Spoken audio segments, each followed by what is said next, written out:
Hey, everybody. Hope you are doing well. Man, it is freezing in here today. I've got a little bit of my voice back.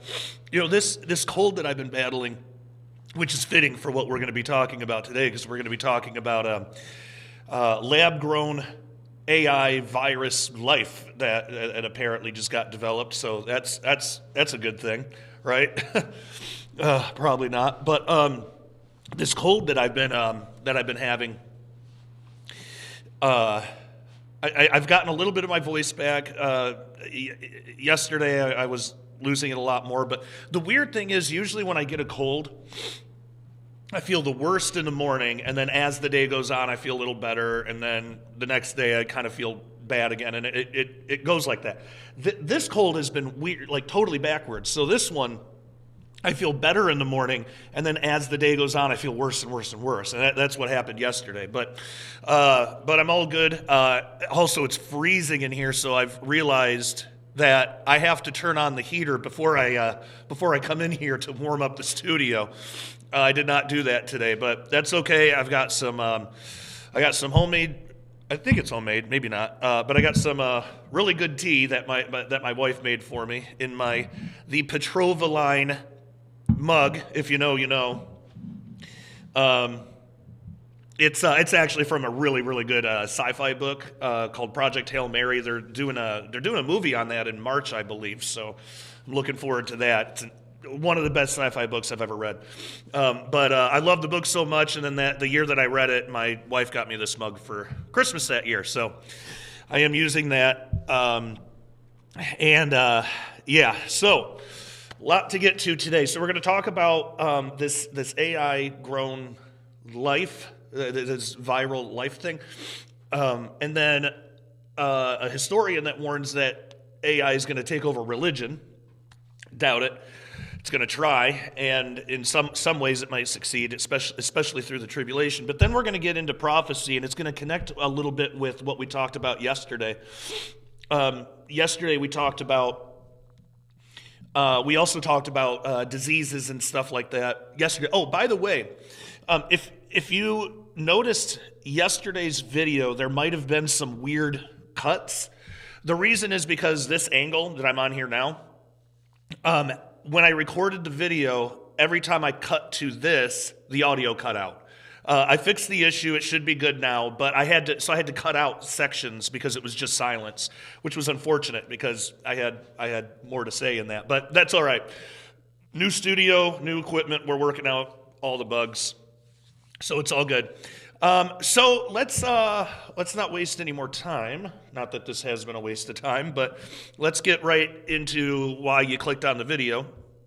So this comes from Daily Mail, and man, they got their text right on the edge there. But that's okay. I'll read it to you. It says, "Lab-grown life takes a major step forward." Oh, I meant to mention, we're going to be getting into the prophecy stuff at the end, like yesterday. I kind of like that format. So, and it connects with what we talked about yesterday, because I had mentioned that in Revelation 6:8, that where it says that the beasts of the earth are used to kill people, that could potentially mean viruses and stuff. And I'm going to get into that idea, why some people believe that, but also I'm going to get into some reasons why that might not be the case. So that's going to be really interesting. So that's kind of a follow-up on yesterday. If you didn't catch yesterday's video, it's all right. It'll all make sense here. Also, don't forget to subscribe, click the bell to turn on notifications, hit the like button, leave a comment, share this with all your friends. All of that stuff really, really helps. We do have dailyrenegade.com, and that's ultimately the best place to go for all this content. But right now, YouTube, unfortunately, is our biggest outlet. So the more that you can help share these videos on YouTube, from YouTube with your friends, however you share them, and get people to subscribe, and you subscribe as well, the better, the more outreach we can have, which is ultimately what we want to do. I believe that we're living in the last of the last days, and we want to be watchmen, and we want to sound the alarm. So, and so that's what we're doing here. So, Daily Mail, lab-grown life takes a major step forward as scientists use AI to create a virus never seen before. I mean, that just sounds prophetic, doesn't it? I mean, I can't point to an exact... I mean, there are prophecies about pestilences and viruses and stuff. Pestilences and diseases, I mean, stuff like that. But this sounds insane. And there is a possible connection with Revelation 6 with this AI thing that might be reasonable to at least look at as a possibility. So it says, lab-grown life has taken a major leap forward as scientists use AI to create a new virus that has never been seen before. The virus, dubbed Evo, whatever that symbol is, 2147, was created by scientists from scratch using new technologies that could revolutionize the course of evolution. That sounds very transhumanist. With just 11 genes compared to the 200,000 in the human genome, this virus is among the simplest forms of life. And, that raises a debate, too, and I want to know what you think about this. Are viruses alive? Would you consider that life? It moves around. The way that we classify life, then, yeah. But I don't know, because biblically, it seems like things that have the breath of life are considered alive. At least I've heard that as a possible interpretation. I haven't done a big deep dive into it myself, so I'm curious to know what you think about that. What do you consider life? What do you think God considers life? Is it just anything that he created that can move around on its own? Or I mean, trees, are they considered life? Or is it something that has like the breath of life, like man? Or is it something that he created out of the ground? What do you think about that? I'm really curious about that. Again, I haven't done a deep dive into it myself, so I don't know, but it's really interesting. Anyway, continuing on, it says, however, scientists believe that the same tools that could one day create entire living organisms or resurrect scientists believe that the same tools could one day create entire living organisms or resurrect long extinct species.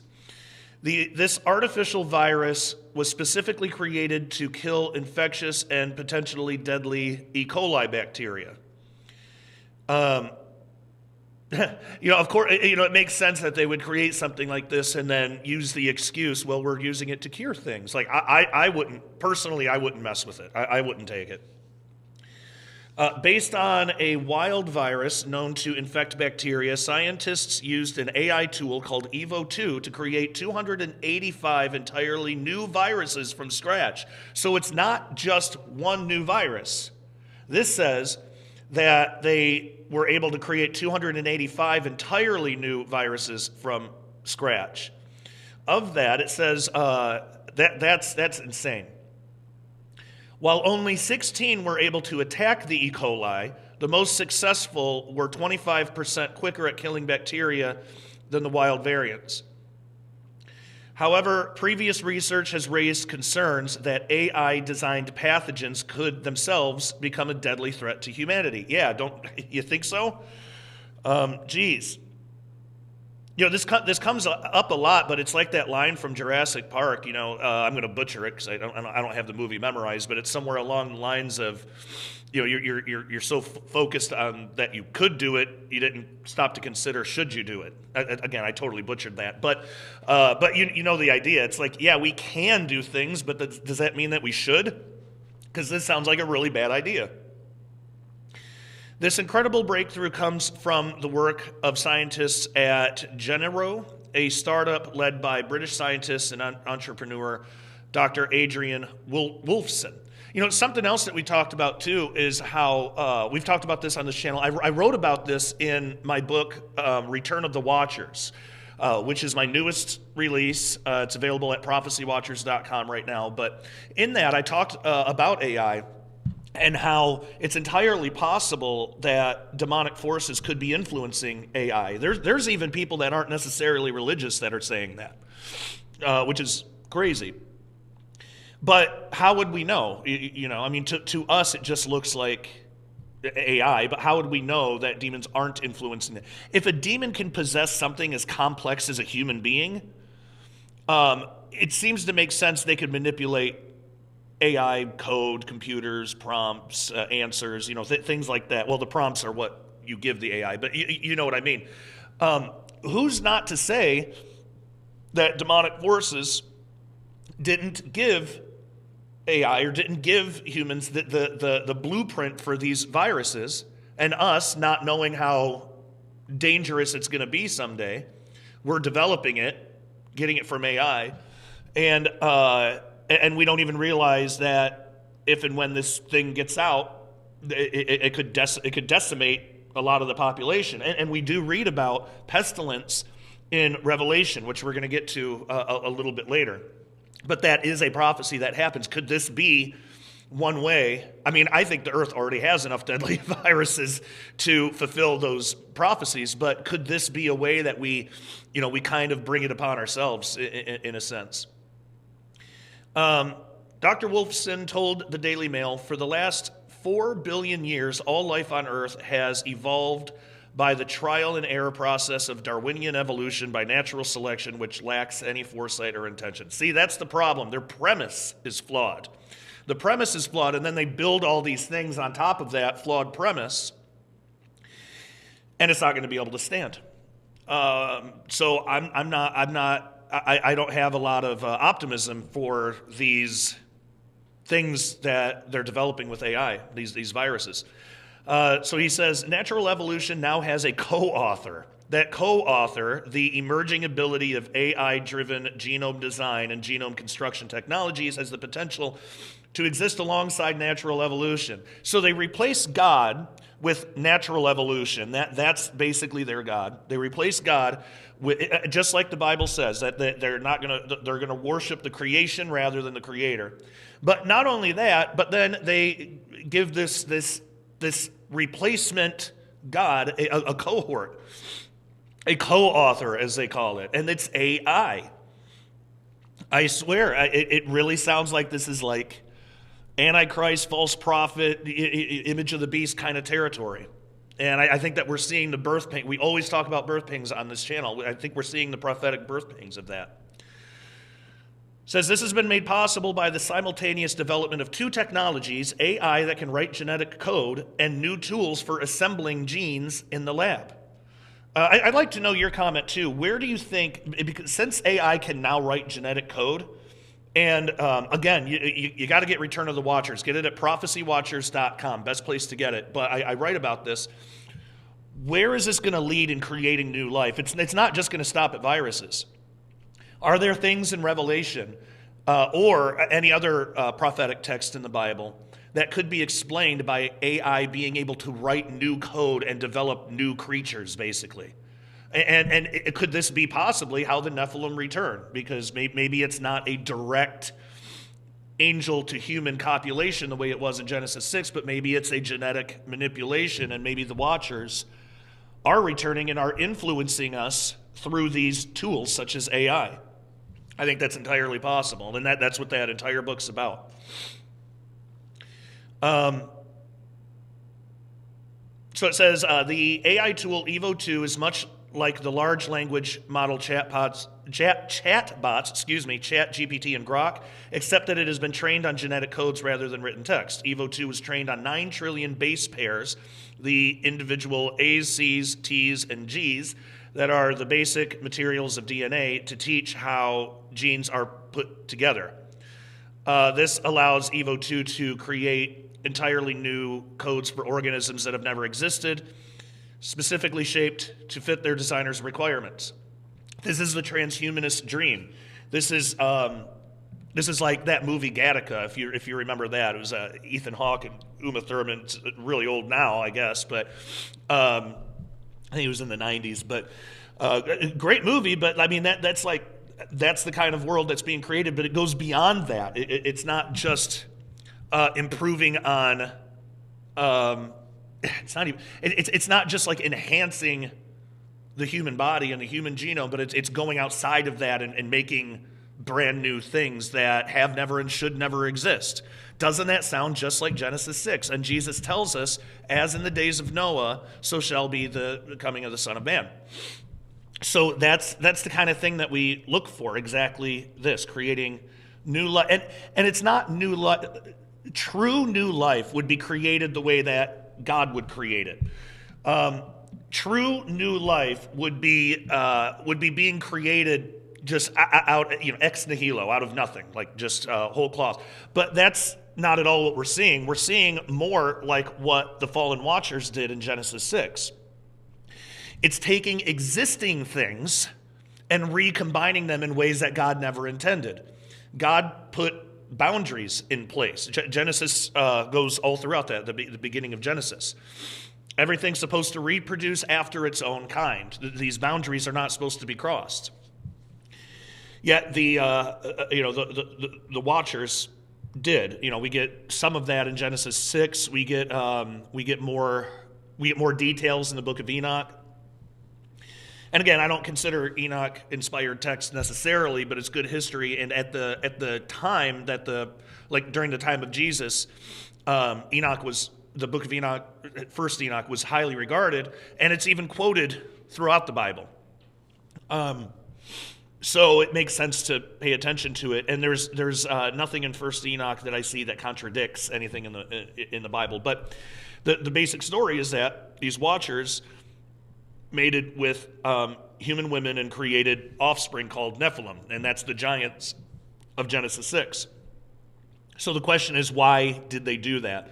Well, there could be a variety of reasons, but the two, and these both could be right, but one is that and I believe this might be from Enoch. I got to go back and read it again, or if it was some commentary or something, but one is that they looked on humankind and they saw that we were able to reproduce and we were able to marry, and they were jealous of that, and they wanted that for themselves because angels don't have that. Angels are immortal.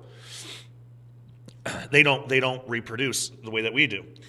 And I think that that's very possible. And then another one, which I think can go hand in hand, is that, maybe they were jealous of God and they wanted to create something else, something in their own image, the way that God created man in his image. They wanted that too. And I think both those can actually be true.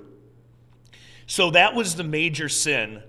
And then that was the major sin of Genesis 6. And then once that spread over all the earth and everything was corrupted except Noah and his family, basically, that was when the flood had to wipe it all out to basically start fresh. It was all too corrupted. These things got out. Well, look at what we're doing now. It's the same exact thing. We're taking things that already exist and we're combining them in ways that aren't meant to be combined. And now we're taking machines, we're taking like machinery, computers and stuff, and then we're mixing that with, if we could call it life, we're mixing that with life and organic things. We have brain cells on computer chips now. They're called organoids. Organic brain cells on computer chips. And, a few days ago we talked about Daniel and the iron mixing with miry clay and what that might mean, and this might be a part of it. It might be a part of it. Now, excuse me. We got we got another story here about how AI is expected to replace religion. Before we do that, though, let's hear from a sponsor of Daily Renegade, Cornerstone Asset Metals. Hey everyone. Concerning the economically unstable times that we live in, it is a great idea to convert some of your savings into real money. Now, there is a big difference between real money and what we call money, which is actually currency. So our dollar is currency, which fluctuates. Real money, like silver, is a store of value over time. The best way to think of it is like this. If you had saved $1,000 in cash back in the late 1960s, that $1,000 would still be $1,000 today, but it would buy you significantly less today due to inflation. Now, if you saved that same $1,000 in silver back in the 1960s, it would be around $28,000 today. So, one of the best ways to protect your purchasing power is in real money, more specifically, silver. Now, you can buy and have the metal shipped discreetly to your door. And what most people don't know is that you can actually convert your IRA or even your 401k into physical silver rather than having all your life savings tied up in the paper fiat system, which is, of course, subject to hyperinflation. So go to dailyrenegade.com right now and click on the Cornerstone Asset Metals banner and sign up to get your free silver report. One of the financial experts will speak with you and find out the best way to protect your savings going forward in these uncertain times. You can also click on the link in the description below that goes directly to cornerstoneassetmetals.com. Make sure you tell them that Josh Peck at Daily Renegade sent you. It is time to stop trusting the evil beast financial system of the world and protect your assets today. All right, welcome back. Check out Cornerstone Asset Metals. It's really important. The economy is failing, and it's a mess. But anyway, and they're just a great sponsor. They're great friends of us here at Daily Renegade. Been working with them for years. I don't trust any other metal company. And I was even skeptical to get into the metal stuff because everybody does. I was skeptical of it, but they're good. They're the real deal. All right. So now let's talk about this. This is from Christian Post. So historian Yuval Harari warns that AI will take over religion, law, and jobs. I don't think this will ever happen completely because even in the tribulation, there's some resistance. But I think this will increase. This will happen. And this is why we have to get out there and preach the gospel. We got to get people saved because if somebody is indwelt by the Holy Spirit, if they're saved, everything else will come after that. As they learn, as they grow, that's why it's important not to just get somebody saved and then leave and never talk to them again. You got to disciple them, help tell them what a good church is, or like try to get them to read their Bible every day so they know what the truth is, just the simple, plain truth of the Bible. But anyway, all that's important because of the evil forces that are pushing this stuff in our world today. So historian, so this happened at Davos. Says it could happen in the next 2 years or the next decade, but renowned historian Yuval Noah Harari believes that artificial intelligence is already so advanced and deeply entrenched in society that anything made of words such as religions like Christianity and Judaism will be taken over by AI. Speaking of Return of the Watchers, I wrote exactly about this in that book. There actually is already a ChatGPT AI Bible, Transmorphosis or something. I think that's what it's called. And people are already buying this and are already believing it. There's reviews on it. It's not just some little thing. People are craving this because what AI does is it just affirms everything that everything that you want. Like it doesn't hold you accountable the way that God will. And people, we are like sheep. We crave a shepherd, but many people don't want to be held accountable. They don't want to be told what to do, but they still have this inner craving. So what they do is they'll make themselves their own God, or they'll go out and find AI, or they'll find something to try to fill that. Well, like AI is the next big thing. So I don't think Yuval Noah Harari is completely wrong here. I don't think it'll ever fully happen where there's just no religion anymore on the world except for AI. But I think that is the push. I think that's the satanic push that we're seeing. In a stark warning to world leaders at the World Economic Forum in Davos, Switzerland on Tuesday, Harari said AI should not be mistaken for a tool, but a thinking agent that can create new things and make decisions that will likely leave humanity in an identity crisis in the coming years. Quote, we always think that we can just use these things as tools, but if they can think, they are agents. End quote. Warren Harari, University of Cambridge Distinguished Research Fellow in its Center for the Study of Existential Risk. He is also a lecturer in the history department at the Hebrew University of Jerusalem and co-founder of Sapienship.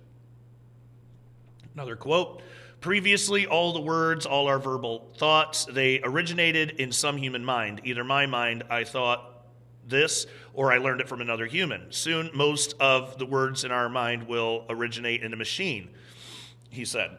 Continuing on, I just heard today about a new word that AIs coined by themselves to describe us humans. They called us the Watchers. AIs will soon be the origin of maybe most of the words in our minds. AIs will mass produce thoughts by assembling words, symbols, images, and other language tokens into new combinations.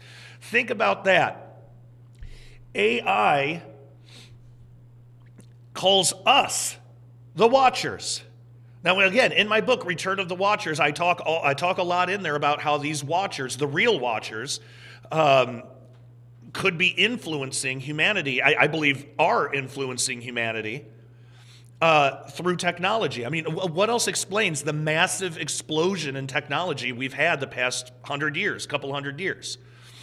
I believe that they're influencing humanity. Yet, isn't that the height of projection? Like, have you realized that when somebody's guilty of something, and you see this all the time, you see it like politically here in America, the left does this all the time to the right, they will accuse you of what they're actually doing. They'll call you racist while they're completely obsessed with race, and you usually don't really think about it that much. It's called projection. It's when you blame somebody for doing what you're doing. You know, if you're a liar, you call somebody who is known for telling the truth, you call them a liar. It's projection. And where does that psychology come from? I think it's satanic.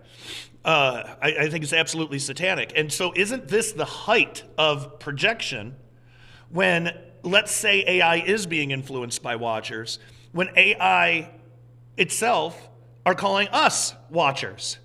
I mean, that's just too coincidental to not actually be something. That's insane to me. Continuing on. In a session at the forum, Build an Honest Conversation on AI and Humanity, Harari said in a brief presentation and discussion moderated by British neuroscientist and Vice Chancellor of the University of Oxford, Irene Tracy, that because of AI's exponential ability to process, create, and manipulate words, the survival of human identity will likely be determined by the value society places on nonverbal feelings and wisdom. Quote, whether humans will still have a place in that world depends on the place we assign our nonverbal feelings and our ability to embody wisdom that cannot be expressed in words. If we continue to define ourselves by our ability to think in words, our identity will collapse, Harari said. At the start of the presentation, Harari defined why AI should not be treated like a tool. He said, quote, there is one question that every leader today must answer about AI, but to understand that question, we first need to clarify a few points about what AI is and what AI can do. The most important thing to know about AI is that it is not just another tool, it is an agent. There's that word again. It can learn and change by itself and make decisions by itself. A knife is a tool. You can use a knife to cut salad or to murder someone, but it is your decision what you do with the knife. AI is a knife that can decide by itself whether to cut salad or commit murder, end quote. That's horrifying, and that again goes in line with what I was saying about these things being influenced by Watchers. What if it's not just simple AI code? What if this is, because, and you would think, okay, the people that develop this code are really smart. They should be able to tell if something was influencing the code, but not necessarily, because a lot of these people have said, you know, AI is doing stuff that we have no way of explaining. We didn't expect it to be able to do this. And they have access to the code. If they could figure it out that way, they should be able to, but they can't. And why is that? Because maybe there's another agent, we'll use Harari's word, maybe there's some other foreign agent, and I don't mean a foreign country, I mean a foreign flesh, you know, a celestial flesh instead of terrestrial flesh. that there's a foreign agent in there manipulating what it's doing. Again, if a demon can inhabit a human being, and we know that can happen, that's in the Bible, why can't a demon inhabit a computer? Why can't a demon inhabit AI code and manipulate it? And I believe that's what it's doing. Or at least I should say, I believe there's a good possibility. Because imagine, if you're Satan and you had access to this, why wouldn't you use it? What would stop you from using it? Now, I do believe that there is a barrier right now. There is a veil. There is a restrainer. I believe that they are limited on what they can and can't do. And I think, I believe that's why we're not just seeing them manifest physically all the time on earth and just absolutely enslave humanity. I believe if they were able to do that, they would have already. So there is this restraining force. There is a restrainer. I believe that that's the Holy Spirit dwelled in believers. But once we get raptured, that restrainer is removed. And I think that's when literally all hell is going to break loose. But if they were able to do it, why wouldn't they do it? If they can effectively possess human beings, and that happens, if they can do that, it seems like possessing a computer, which has no free will, no spirit, no soul, it seems like possessing a computer would be a lot easier, or an AI code, or some large language model. It seems like that would be a lot easier and maybe even preferable, at least in the ways of deception, for these things to inhabit. And I say in the ways of deception because there's other reasons why demons likely, why they inhabit humans. Again, going back to the book of Enoch, if we take that seriously, the book of Enoch says what demons are the disembodied spirits of dead Nephilim. So after the flood came and wiped out the giants, the spirits of those things stayed, at least a certain portion of them, stayed on earth with Satan, and they're agents of Satan now. Those are the demons.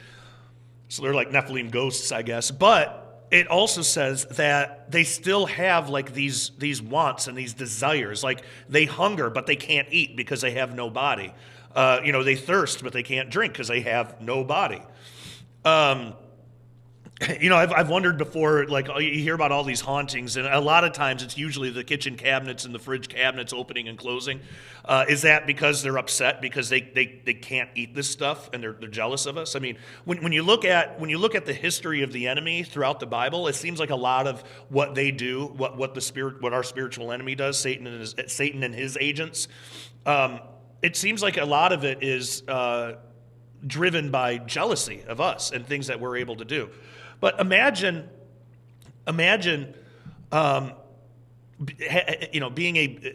being a spirit, having no body, but you're constantly hungry, and that hunger just grows. The thirst grows. All physical desires that you previously had, they just grow and grow and grow, and you have no way to satisfy them. Now imagine that for thousands of years. These things are insane. They're crazy, and I think that's why when somebody is possessed, a lot of times they act extremely erratic. So sometimes we see that in AI, where AI will act absolutely erratic. People call it, AI hallucinations. Like they just get erratic. So I believe that sometimes that's demonic. That's like probably a demon. But through AI, a demon can't satisfy those hunger, thirst, any other physical kind of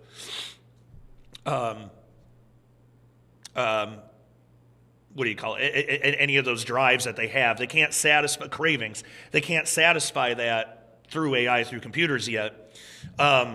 So I think more often with the really pinpointed, like deceptive stuff, I think that's the Watchers. I do believe that there's a difference between fallen angels and demons. So I think that that's the influence of the Watchers. And again, for more detail on that, I write all about it in Return of the Watchers, prophecywatchers.com, link in the description below. Okay, so continuing on with this. Where'd we leave off? Harari said AI can also lie, manipulate, and think if the definition of thinking means putting words and other language tokens in order. So he said, quote, if thinking really means putting words and other language tokens in order, then AI can really think much better than many, many humans. AI can certainly come up with a sentence like AI thinks, therefore AI am, he explained. Connecting how AI's ability to think using words will lead to it taking over certain religions and legal systems. So he says, if laws are made of words, then AI will take over the legal system. If books are just combinations of words, then AI will take over books. If religion is built from words, then AI will take over religion. See, that's where I think he's wrong. Religion is not built from words. We learn about it through the words. That's the mechanism by how we learn about it. But true religion, that comes straight from God. True religion is just believing in reality outside of what we can physically experience. And how do we learn about that reality? We learn about it through the Word of God. And yes, that does come through words. So, but it doesn't ultimately originate in words. But somebody like Harari, who I am assuming is probably not a Christian, somebody like him is going to look at Christianity and other religions and say, well, these are all based in texts. So that's the starting point. But again, when you have a foundation that's flawed, it's going to topple over. So I don't think that AI is going to fully, if religion was just words, if that's all it was, if it was derived just from words, then yeah, then AI could take that over, I believe, given enough time. But, and maybe that'll be the case with some of the religions, but with true Christianity, true religion, AI is never going to be able to take that over because God is real, Jesus is the way. And we know how all this ends up. So he also says, AI will take over religion. This is particularly true of religions based on books like Islam, Christianity, or Judaism. Again, I don't believe that that's correct. And even the other false religions, many, probably all of those, are not just words that somebody came up with. Those were taught to man by fallen angels, by corrupted fallen angels. So things like Islam, these are fallen angels pretending to be God or gods and teaching things to mankind, again, because they're jealous of God and they want to do the same thing that God did and they want their own followers. That's why we have all these false religions and Tower of Babel talk, the whole story of the Tower of Babel. So yeah, even in that case, I don't think it'll fully take over. But since they are fallen angels that are perpetuating this stuff, I have no doubt that fallen angels, watchers, whatever, they will absolutely use this, use AI to further subvert humanity. So he goes on, Judaism called itself the religion of the book, and it grants ultimate authority not to humans, but to words in books. That's not really what Judaism teaches. They do call it, the people of the book and stuff, but it grants ultimate authority to God. Now, of course, Judaism doesn't accept Jesus, so they don't have the full picture. But they don't grant ultimate authority to words. Maybe some of the secular ones do, the ones that don't really believe in God. But ultimately, that's incorrect. Humans have authority in Judaism not because of our experiences, but only because we learn words in books. Now, no human can read and remember all the words in all the Jewish books, but AI can easily do that. What happens to a religion of the book when the greatest expert on the holy book is an AI? He asked. And there will be people that fall for that. There will absolutely be people that fall for that. Where AI is going to tell them that, well, this interpretation is correct, and they'll go along with it because it's AI. But AI right now, and so I could see how that could be used, by the watchers, by satanic forces, satanic agents. Harari states that while the world is grappling with significant discussions about immigration, countries will soon face a severe identity crisis and also an immigration crisis due to AI advancement. So this gets into immigration and stuff like that. But so that's basically the whole idea of how some people think that AI is going to take over religion. I don't think it's going to fully take over religion, but I do believe that it's going to get a foothold in it, and already has. And unless we get out there and preach the gospel and make disciples of all nations, if we don't do that, that's ultimately just going to make it easier for the watchers to influence this stuff and to further deceive human beings. And I know that Jesus tells us these things must happen when he goes through the prophecies of things to look for. He says these things must happen, but that does not give us the luxury of not fighting in this war. And how do we fight? Well, we fight by bringing people to the light. We fight by introducing people to Jesus, making disciples of all nations. Our instructions is the Great Commission. That's our instructions. That's our battle plan. And so that's the main thing that we need to be focused on and need to be doing, because all the rest of the stuff will fall into place. Like, once somebody gets saved, all the rest of this stuff will fall into place. Like, there's not going to be a political solution for a spiritual problem. And I'm not, you've probably heard that plenty of times before, but it's true and it bears repeating. There's not going to be a political solution for a spiritual problem. And all the chaos that we see in the world right now, all of the lawlessness, all of the lack of love, all the hatred, all the vitriol, all the insanity, there's not going to be a political solution to that. Now, of course, it is important to go vote in elections and get involved locally if you can, and it is important to go out there and do what we can, but we have to recognize that ultimately the true solution is Jesus. That's the only solution. The rest will fall in place. The politics, all of that will fall in place once somebody is saved and they're indwelt by the Holy Spirit and they get some good teaching. Because remember the parable of the birds and the seeds and all that. So, some people they'll get saved, but then they'll fall away into deception. So we got to be really careful about that, and we need to lead people correctly. Okay, I want to get to the prophecy stuff. And but first, let me tell you about Substack.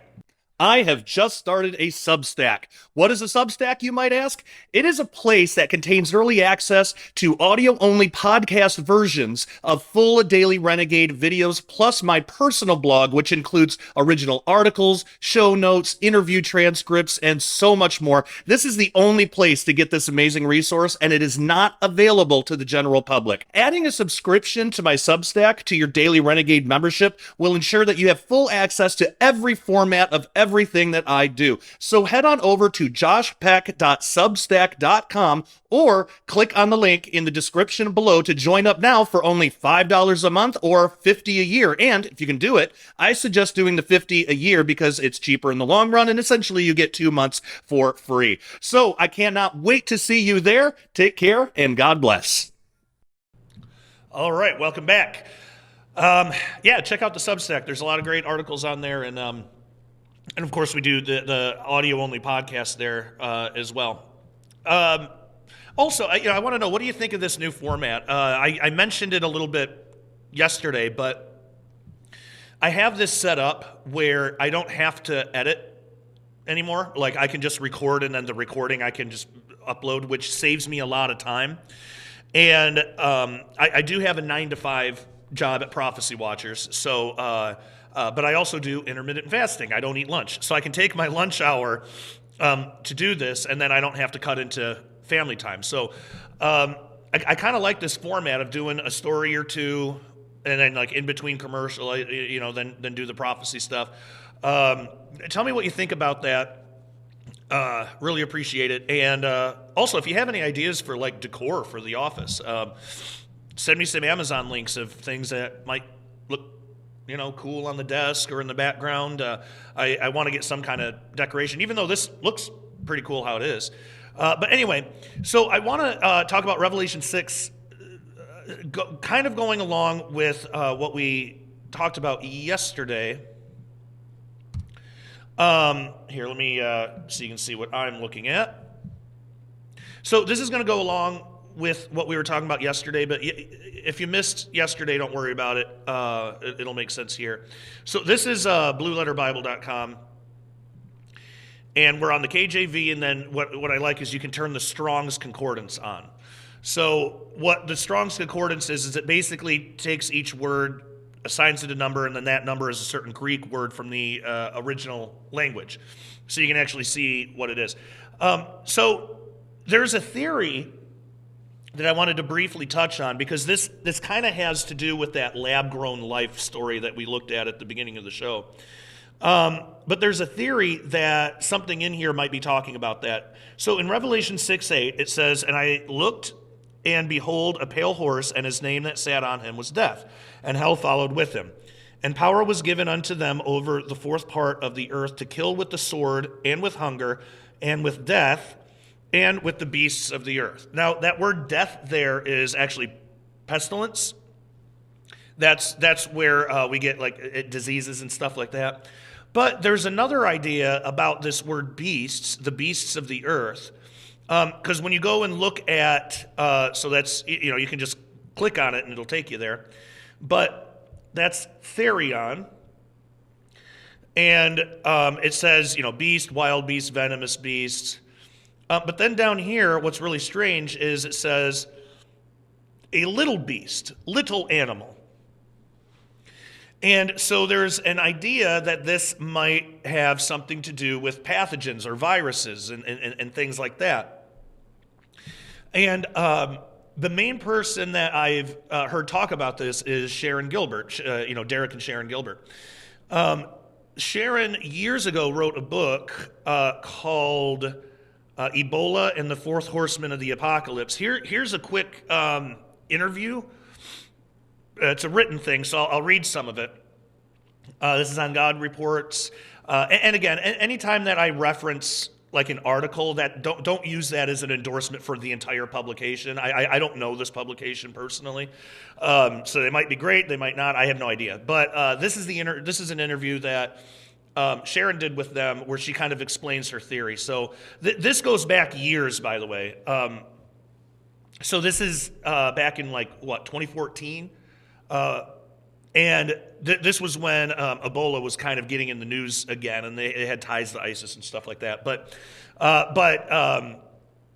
outside of the Ebola thing, if this theory is true, you could use it for any type of virus or pathogen. So let's take a look. So, yeah, it basically goes on about how the Ebola virus is spreading exponentially. Nations have only 1 month left to contain the outbreak. And there were a lot of deaths in West Africa. So they asked Sharon, is there a biblical prophetic element to the worst Ebola epidemic in history? And Sharon says, quote, "I was shocked Ebola was in West Africa at all."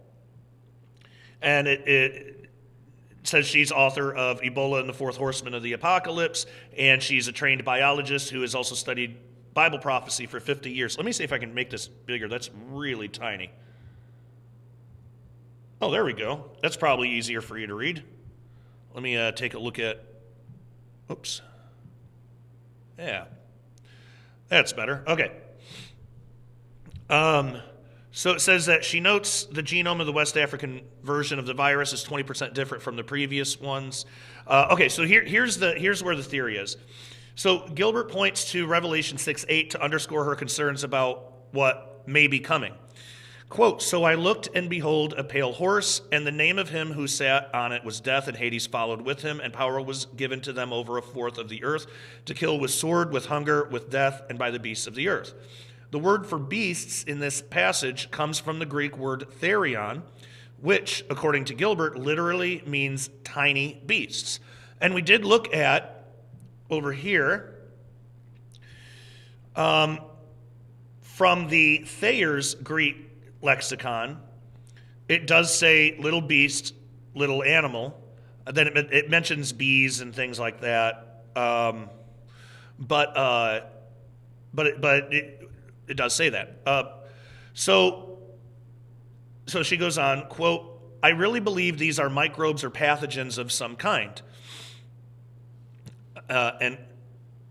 End quote. So it says the person riding the pale horse is given the power to kill a fourth of humanity, and there are very few pathogens capable of that. Gilbert compares the lethality of Ebola to HIV and AIDS. Quote, HIV is a sleeper virus that can take a long time to kill you. If it does kill you, Ebola can kill you within a week. She notes the CDC's researchers estimate that West Africa could have as many as 1.5 million active cases by the end of January 2015. She notes, Jesus tells his disciples in Matthew 24 there will be wars and rumors of wars, famines, earthquakes, and it'll get worse and worse like birth pains coming on as you reach the end of the age. She says, quote, I don't think the fourth horseman is riding yet, but I believe we are seeing the Braxton Hicks contractions of the birth pains. A pregnant woman will often feel relatively sharp contractions 6 weeks before her actual delivery, known as Braxton Hicks. It's a false alarm, but a biological cue. A baby is on the way. She says, all of what we're seeing is a wake-up call. This could develop into a pandemic where 1/4 of the world could die. We're running out of time, end quote. And then that goes on. So what I wanted to point out, now that very well could be,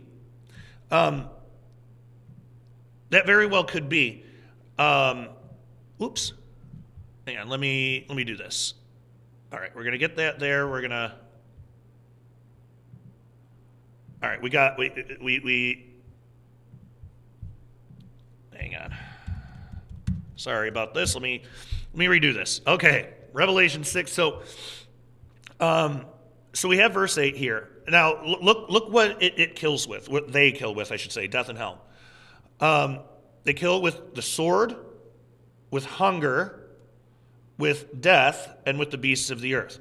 Well, when you turn on Strong's, and when you go to death, what is death? Well, we can click on that, and that is Thanatos. And this means, death of the body, power of death, misery of the soul.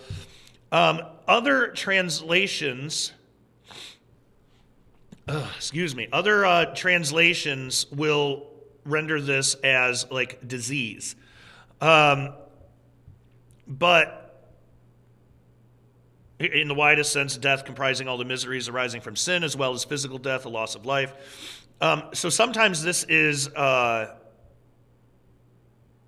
pestilence, things like that. Sometimes, not always. I believe it was the NET that we looked at yesterday. Let me check that out real quick. I believe it was the NET, and it was Revelation 6:8. This is Bible Gateway. Sword, famine, and disease, and by the wild animals of the earth. So sometimes it is translated as disease, sometimes not. So could Therion, the beasts of the earth, could that be disease? And I kind of go back and forth on this. I think sometimes that's possible. But for one thing, if that just meant disease, then it would be saying disease twice. And I don't necessarily think that would be the case. So if wild beasts of the earth, if that is supposed to be disease, if that's supposed to be pestilence, then death needs to be something else. And then what would death be? And I don't know. Because it seems odd that it would only mean just death, the way we think of death, like dying, like the soul separating from the body, because it says it kills them with that. It kills them with dying. Like that almost doesn't make sense. That's just a weird way to phrase it. So it seems like there's more there. So if death means something else, this could mean that. But again, I think what helps is when we look at how else it's used throughout the Bible, and is there any other time that this word is used in connection to viruses or disease or pestilence. And there's a couple interesting things with this. Okay, so again, this is, as far as I can tell, and I'm not a Greek expert and I'm not a biologist at all, but as far as I can tell, this Thayer's Greek lexicon, I think this is the only place where a little beast, little animal, is mentioned, and then it says of bees. But an animal, wild beast, and it gives a bunch of references. So I don't know where we get the idea that it's a pathogen. But that's not saying that it's not. It might be. So I think what helps is when we look at how that word is used elsewhere. So here, Mark 1:13, that's what I really like about Blue Letter Bible. It gives you references so you can figure this out and do study if you don't know Greek or Hebrew.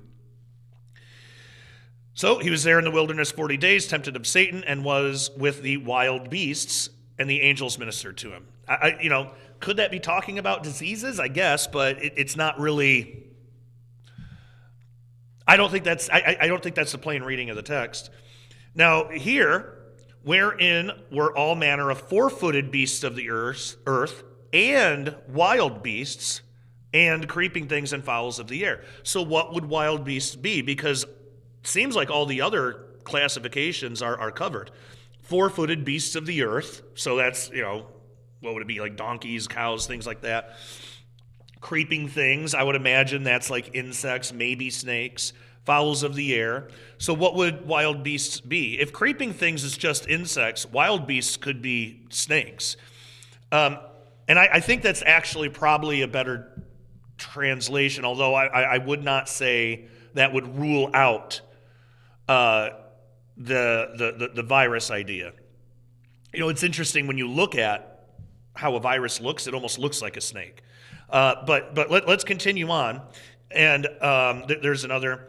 Now here's why I brought up the snake thing, because here in Acts 28, you know the story where Paul gets bitten by a venomous snake, and he shakes it off into the fire, and he's fine. So it says, when the barbarians saw the venomous beast, and then there's that word. That's that same word, therion. So we know in this one it's talking about a snake. It's talking about a serpent. When the barbarians saw the venomous beast hang on his hand, they said among themselves, no doubt this man is a murderer, whom, though he hath escaped the sea, yet vengeance suffereth not to live. And he shook off the beast, the therion, into the fire and felt no harm. So to me, that would be like, well, it seems like serpent or snake is a really good candidate for what therion might be.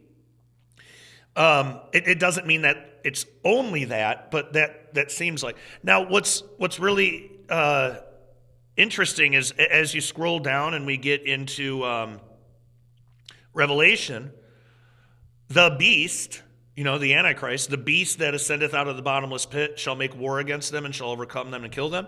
That's that same word therion. So it's being, the Antichrist is being attributed to some kind of actual natural animal that is on the earth. Well, what other animal is Satan, Antichrist? What other animal is the beast compared to? But a serpent, of course. That old serpent. Now again, if this means serpent, and you see it all over. I saw the beast rise up out of the sea, and the beast, which was like unto a leopard, and feet of a bear, mouth of a lion, and the dragon. It's constantly compared to a dragon. So the Antichrist having this description or moniker of beast, if that means serpent, that seems like the most likely thing. Now, could you throw viruses in there? Maybe. Again, a virus does kind of look like a snake. It's just a really, really tiny one. So that could be it. And again, if that's it, maybe that's like the very first thing that we looked at. AI with human-made stuff. Maybe that's the viruses, the tiny beasts, the microscopic snakes, serpents. That will be one of the tools that death and hell will use to kill a fourth of the earth. So maybe it comes out, and maybe that's what the Watchers are doing now. They're trying to unleash this stuff, manipulating AI, giving mankind the tools, the information to create these awful, deadly diseases. And maybe that's the reason that they're doing it, to usher in this. And again, like even Sharon said about the birth pangs, it doesn't mean that this AI virus right now is the exact fulfillment of it, but it could be a birth pang. And we talked about that a lot yesterday, that this could be a birth pang of what will happen. So what we're seeing now with these AI lab-grown viruses, what if after the tribulation, one of those gets out? Or what if one of them gets out now and it's not as bad as it's going to be in the tribulation, but it's still really bad? Like the last pandemic in 2019, 2020, that was really, really bad, but it's nowhere near what it's going to be during the tribulation. But I would say that was probably a birth pang of things that we can look at the patterns. I mean, think how fast, the jab or whatever. Look how fast that was rolled out. Well, we could see how the mark of the beast could be rolled out extremely fast. So yeah, all that to say, I'm not super dogmatic on a lot of these like exact definitions. I think that it could mean a couple different things. I think the baseline interpretation of Therion is probably just serpent. But I think that you could look into that more, and maybe sometimes, maybe it could mean, these tiny serpents, these tiny viruses that get in and make us sick and kill us from the inside.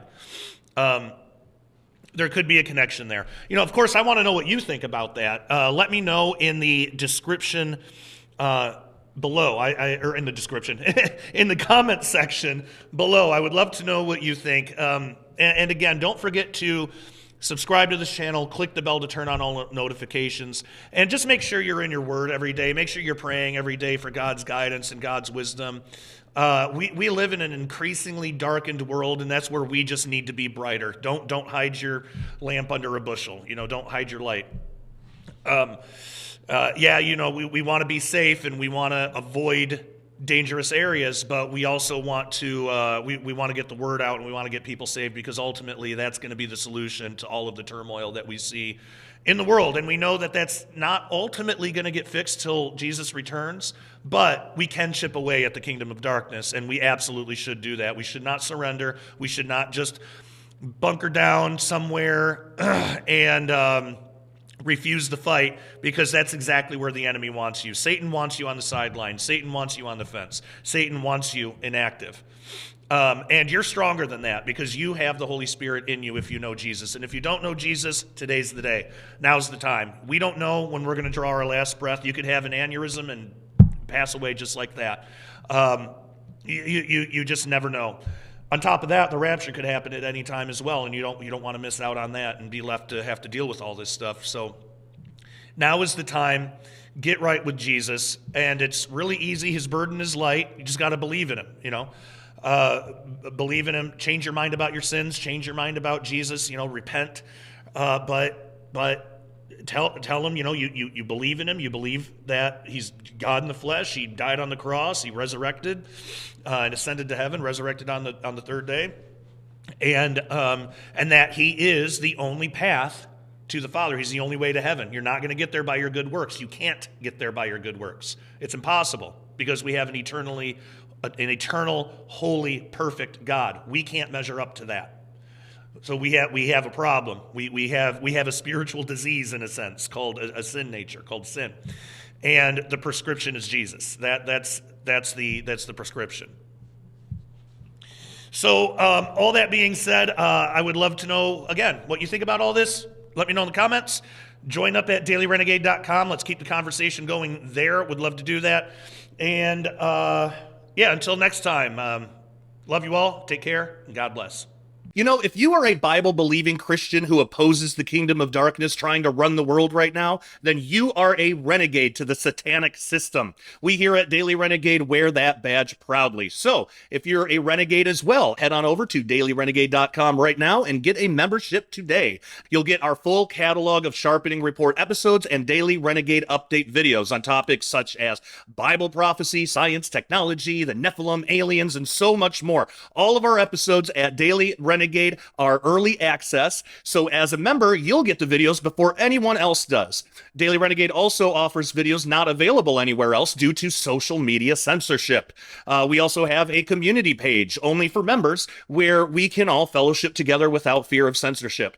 It's basically the best of Facebook and YouTube rolled into one without any of the garbage. Memberships are only $10 a month or $100 a year, and if you can do it, I suggest getting the $100 a year because it's cheaper in the long run, and essentially you get 2 months for free that way. So come join our family of renegades at dailyrenegade.com right now. The link is in the description below, and we'll see you there.